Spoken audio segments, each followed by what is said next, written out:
ازيكم حبايبي، عاملين ايه؟ يا رب تكونوا بخير. النهارده هنعمل ستريبس مع بعض او بانيه كرانشي، او بس سموه زي ما تسموه، من الاخر حاجه حلوه خالص. هنعمله ازاي؟ عباره عن دي صدور فراخ. ده انا جبت فرخه وحشت الصدر بتاعها. هنقطعه بس ما يبقاش تخين، وما يبقاش رقيق يعني. ما نتخنوش قوي علشان يستوي معانا. ماشي، ممكن نعملها صوابع كده كبيره، ممكن يعني نصغرها عن كده. قطعوها زي ما انتوا تحبوا الحجم بتاعه. وبتبقى لما بنجيبه من بره بيبقى صوابع، بس مش تخينه سميكه قوي يعني.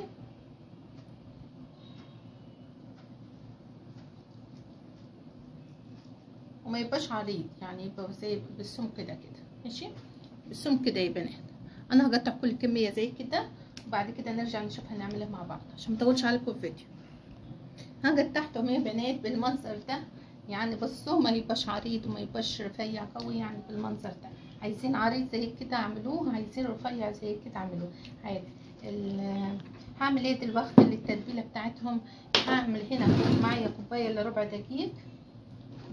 دقيق. هحط لها ربع معلقه فلفل اسود كبيره، ربع معلقه كبيره فلفل اسود. واحط بابريكا،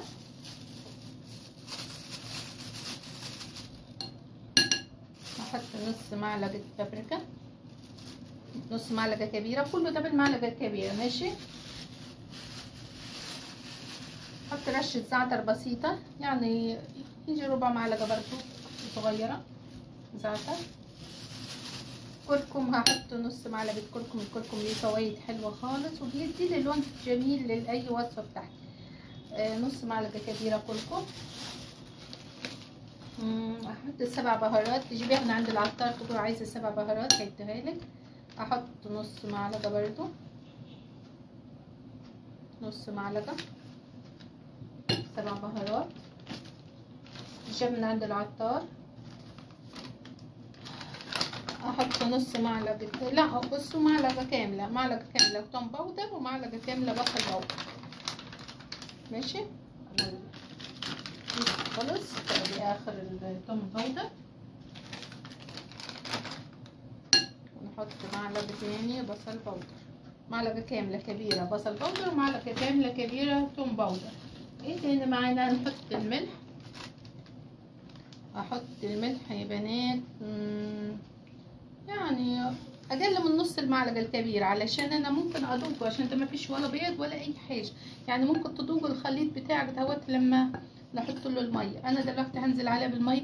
احنا ولا حطينا بيض ولا لبن ولا اي حاجه خالص في الطريقه دي. هي سهله واقتصاديه وبتطلع زي بتاعت بره بالظبط.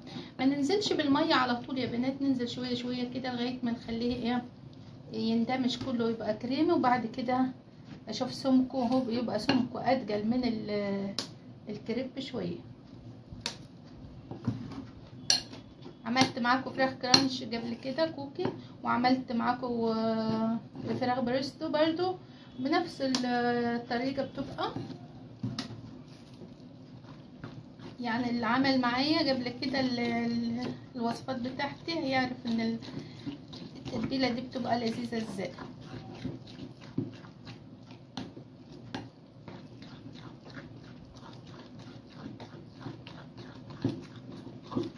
انا اخليه يندمج كده مع بعض ويبقى زي الكريمي، وبعد كده انزل شويه وشويه ميه لغايه ما يبقى قوامه اتقل من الكريب شويه ماشي. مننزلش بالميه على طول، انا مش عايزاه سايل، انا عايزاه يبقى اتقل من الكريب شويه عشان يمسك على الفراخ بتاعتي. علشان احنا ما عندناش بيض ولا حاجه، مش حاطين بيض ولا اي حاجه، ده ميه ودقيق وبس وتوابل. الطريقه دي بتبقى سهله يا بنات، واحسن من اللي بيتحط لها بيض بجد. طريقه اقتصاديه وسهله، وفي نفس الوقت طعمها بيبقى لذيذ، يعني مش حاجه بس.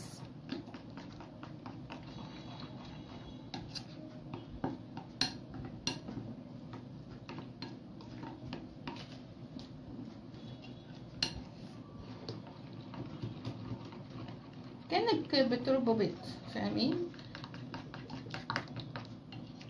بس كده. انا مش عايزه غير القوام زي كده. شايفين قوامه؟ شايفين؟ بصوا، ولا هو تقيل ولا هو خفيف. هعمل ايه دلوقتي؟ هنزل بالفراخ بتاعتي. في الاول في الوقت ده تدوجيه، تاخدي هفه كده على لسانك وتدوجيه. شايفين الملح بتاعه مظبوط ولا لا؟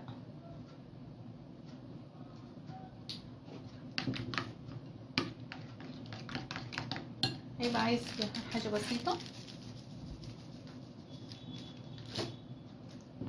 يعني انت تدوجيه وتشوفيه. هنزل بقطع الفراخ بتاعتي اللذيذه دي اللي احنا قطعناها، بس الطبق ده هيبقى صغير، انا هحطهم في الطبق ده.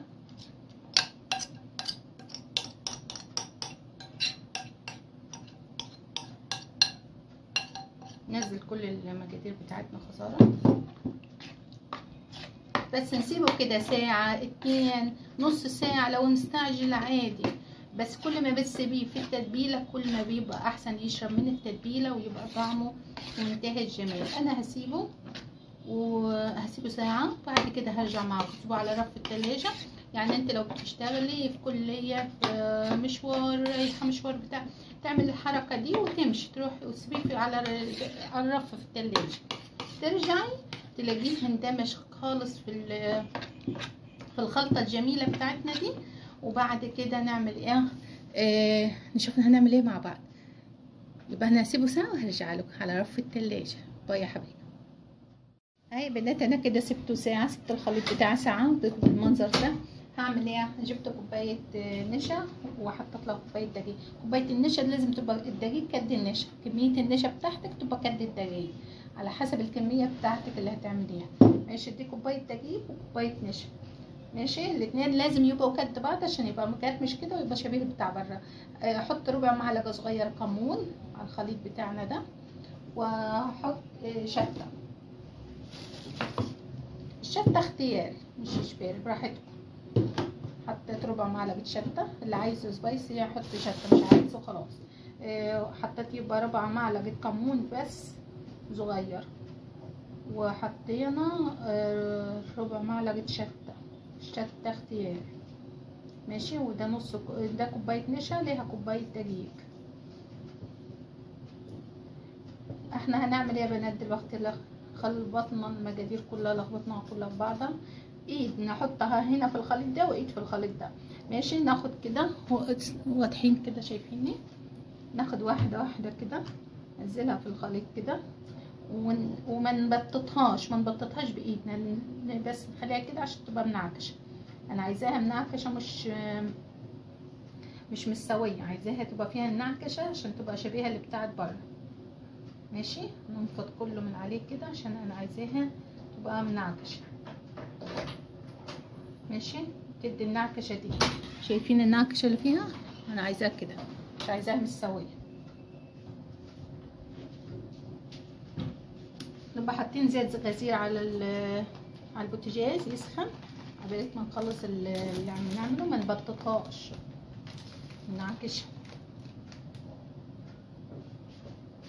نعكشها ما نبططهاش. بصوا، انا عايزه النعكشه اللي فيها كده، شايفيني؟ عشان تبقى شبيهه اللي بتاعت بره. بس هعمل كم واحده كده معاكم تاني، واحده تاني وخلاص، واروح اعمل ايه؟ انا حاطه الزيت على النار عشان يسخن لغايه ما اوريكم انا هعمل ايه. اخد كده بس احط كده عليه، فاهمين؟ لكن انا مش بعملها، مش ببططها كده، علشان انا عايزاها تبقى تدي النعكشه بتاعت بره. عايزاها تبقى منعكشه زي كده. ماشي، مش مستويه، ما نسويهاش عشان احنا مش بنعمل بانيه، احنا بنعمل فراخ او بانيه ستريبس او فراخ مجرمشه، او ما يسموها زي ما يسموها، ان هما حاجه في الاخر بتطلع شكلها لذيذ جميل. اوريكم انا. وهنعمل صوص الجبنه مع بعض، نحط عليها صوص الجبنه تبقى شبيهه اللي بتاعت بره خالص. نعمل سندوتشات مع بعض حلوه خالص لذيذه دلوقتي. بس كده يا بنات، انا عملت كم واحده هم، بصوا معاكم بالمنظر ده. ماشي، هروح احط الزيت على النار ونشوف هنعمل ايه. الزيت غسيل يا بنات، وننزل قطع الفراخ بتاعتنا. لازم الزيت يبقى غزير معايا، ماشي؟ ما نقلبش فيه، نسيبهم لما يبدوا لون ذهب كده نقلبهم على الناحيه التانية. بصي يا بنات ابتدى لونها يبقى ذهبي، نروح نقلبها على الناحيه التانية. على فكره طريقه الفراخ دي بتبقى لذيذه يا بنات، ومن غير بيض من غير لبن من غير اي حاجه، وشكلها بيبقى تحفه خطيره من الاخر كده، شكلها تحفه بجد تحفه. جربوها الطريقه دي يا بنات، بتبقى لذيذه بامانه. جهز الطبق بتاعنا هنطلع عليه نقدم عليه. بص شكلها لذيذه بجد تحفه خطيره. ما قلبتهاش غير لما ادت اللون ده. شوفوا النعكشه اللي فيها هي ده اللي بقول لكم عليه. يبقى احنا نعمل ايه؟ ننزلها وما نبططهاش، نسيبها كده تتنعكش مع نفسها وننفضها كويس تبقى بالمنظر ده. انا هعمل رز جنبها.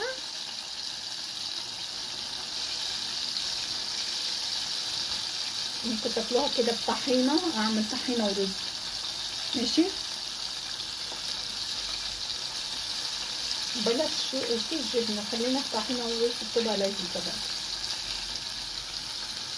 كده. انا استوت معايا، طلعهم.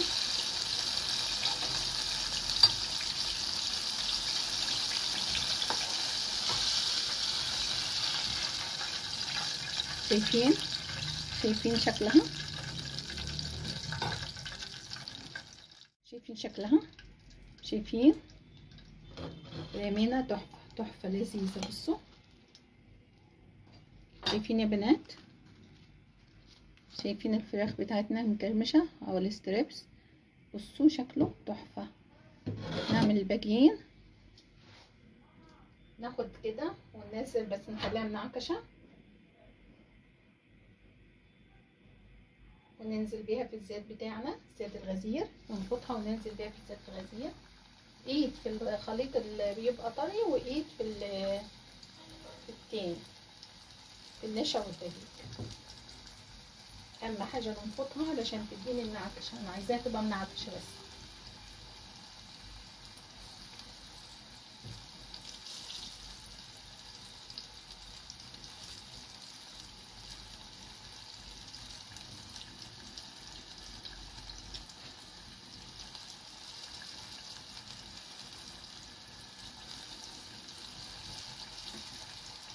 بس كده هخلصهم كلهم يا بنات بنفس الطريقه، وهرجع لكم عشان ما اطولش عليكم الفيديو.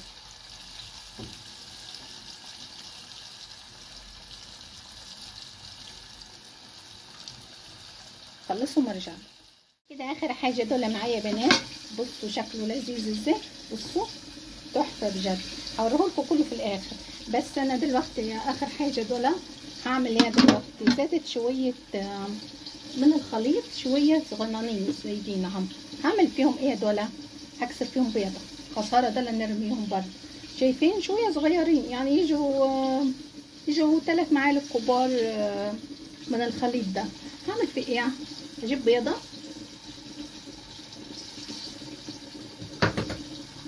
واكسرها فيهم، ويبقوا عارفين يا بنات طعمه يبقى لذيذ. زي البيض الاومليت بيبقى طعمه كده مدي على بيض اومليت، مدي على طعم حاجه حلوه كده بجد، طعمه لذيذ. يعني تسيبوا الستريبس ده وتاكلوا قرص البيض الاخر اللي هنعمله دلوقتي، او الخلطه اللي احنا عملناها دهياتي. انا طلعت باقي الستريبس بتاعي بجد. الطريقه دي تحفه يا بنات، جربوها، واقتصاديه، ومش بتاخد ولا لبن ولا بيض ولا اي حاجه. مفيش غير شويه الزيت دول، كسرت فيهم بيضه واحده، وهزود عليهم رشه كمون ورشه شطه، يعني حاجه بسيطه، شطه وحاجه بسيطه كمون، وهفتك ملح صغيره علشان الخليط بتاعنا فيه ملح. شايفين كلهم راح رباهم كده بجد بيبقوا طعمهم تحفه دول. يعني خساره بدل ما ترميهم تكسر فيهم بيضه وتعمليهم زي البيضه الاومليت كده.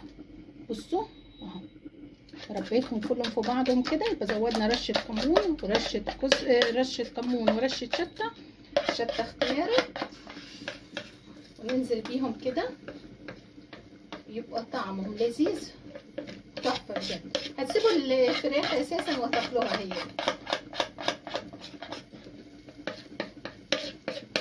كده، ما رمناش حاجه خالص. حتى الخلطه اللي زادت عملناها زي البيض الاومليت ماشي. هو مش بيزيد كتير يعني بيزيد حاجه بسيطه عملناها ما رمناهاش. بص فنشت ازاي. نهدي النار عشان تطيب براحتها، ولو توسعي لها كده بس كده نسيبها تطيب براحتها تستوي براحتها. لما تستوي هوريها لكم تبقى طعمها لذيذ كده شبه البيض الاومليت كده بتبقى لذيذه. هعمل الرز بتاعي طريقه الرز عندكم على القناه بتاعتي، وهعمل طحينه برضو الطحينه عندكم على القناه بتاعتي، وبعد كده هقدم الطبق بتاعي واوريه لكم. بصوا يا بنات ادي الستريبس بتاعنا. بصوا شكله، شايفين شكله لذيذ ازاي؟ فظيع شبه بتاع بره بالظبط بجد. احلى كمان ريحته فظيعه وتحفه. اللي يجربه هيلاقيه خطير. ودي الخلطه الاخرانيه اللي عملناها بالبيض. بصوا شكلها تحفه بجد وطعمها بيبقى لذيذ. عملت ايه تاني؟ عملت رز فلفل اهو يا بنات. مش عارفه البخار طلع على الكاميرا مش مبين. الرز ده خطير يا بنات بجد. طريقته عندكم على القناه بتاعتي. بصوا فلفل ازاي خطير تحفه. طريقته عندكم على القناه بتاعتي. عملت ايه تاني؟ عملت سلطه، عملنا طحينه. طريقه الطحينه عندكم على القناه بتاعتي برضو ماشي. هنعمل ايه؟ هحشي معاكم سندوتش واحد، وبعد كده هسيبكم علشان كل واحد براحته. اللي حابب ياكل سندوتشات ماشي، اللي حابب يعمل ايه ياكل برز وطحينه وكده وسلطه. بصوا هنحشي ازاي. نجيب جرجير اي حاجه تحشي بيها. ممكن تحطي كاتشب برضو. طريقه الكاتشب عندكم على القناه بتاعتي. بصوا شايفين قطع الفراخ كده واضح كده. جرجير اهو قطع الفراخ. نحط الطحينه. بصوا ننزل بيها كده. شايفين الطحينه بجد تحفه. سندوتش لذيذ خطير. ممكن تحطي سلطه ممكن ما تحطيش. تحفه يا بنات. اتمنى تجربوا، اتمنى تشتركوا في قناتي على اليوتيوب، واتمنى تكون دفعه خفيفه عليكم وكون فدتكم بحاجه بسيطه النهارده. بجد الاكله دي لذيذه جربوها. ويا حبايبي اشتركوا في القناه عشان القناه تكبر بكم.